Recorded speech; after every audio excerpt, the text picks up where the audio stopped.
Hello and welcome back to the sixth lesson of the Year 2 Theory and Methods section of this online series. To give you a clue as to the identity of one of the main people behind our next perspective in this section, then think about how you might answer this question. The Prince's favourite mint. If you need a couple of picture clues, then here you are. And well done to those of you that guessed it. It is in fact Charles Murray, one of the main men associated with the New Right.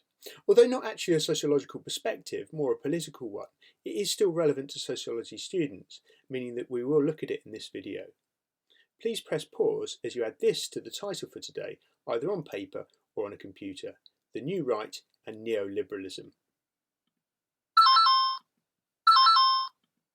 To supplement this video on the New Right and Neoliberalism, please see the Google Doc that I've linked to this lesson via Classroom, titled The New Right Detail Sheet, and the other links and activities that go with it. The starting point for the New Right is to note that they're not a sociological theory, but a political perspective.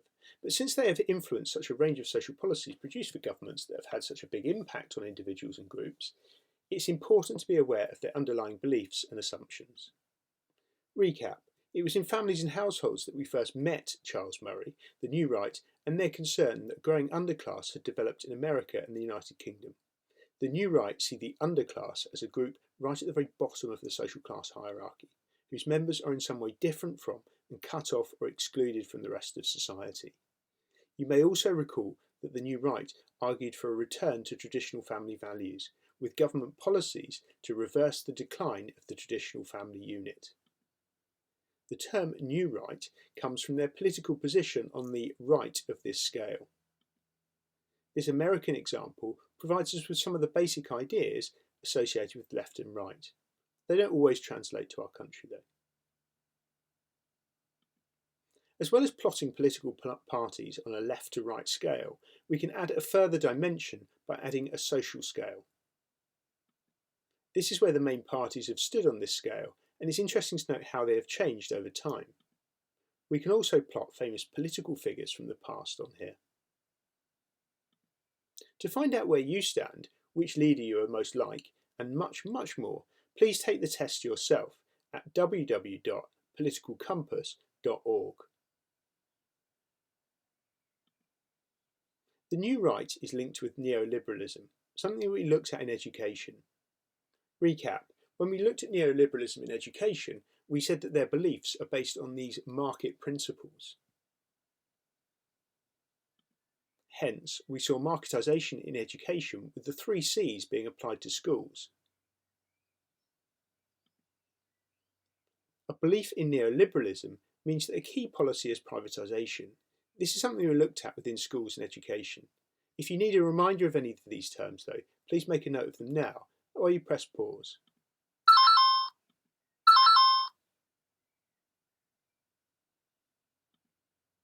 Marketisation created in education an internal market within the system as schools competed with each other for pupils. And then the privatisation of state education, exogenous privatisation, when state education is opened up to private profit-making businesses. Examples of this that we looked at, including subcontracting of services, such as the catering facilities, to private companies, privately managed academy chains, PFI, and this idea of the coalisation of schools.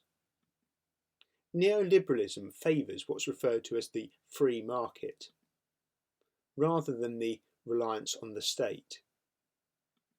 Hence the privatisation of previously public services or utilities, such as British Rail, British Gas, and British Telecom. Once owned by the state or the government, they're now owned by separate private companies who compete against each other. The New Right supports neoliberalism and therefore favour these things in their policies. Deregulation, in practice, this means reducing tax on corporate profits or reducing the amount of red tape or formal rules by which companies have to abide. For example, this might include reducing health and safety regulations. Privatisation, as we've seen, cutting taxes, but despite the government having less of a role, it is still very important, according to neoliberalists, in maintaining law and order. In sum, we can say this about neoliberalism. and you might want to press pause while you write it in your own words.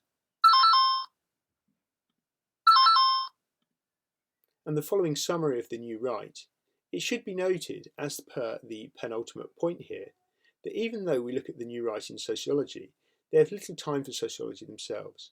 As you can see here, the Mayor of London at the time of the London riots in 2011 did not want to hear any economic or sociological justifications for what was happening.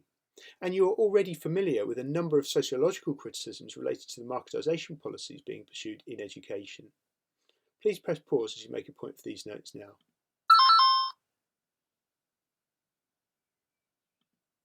Note the following attach direct criticisms of the new right.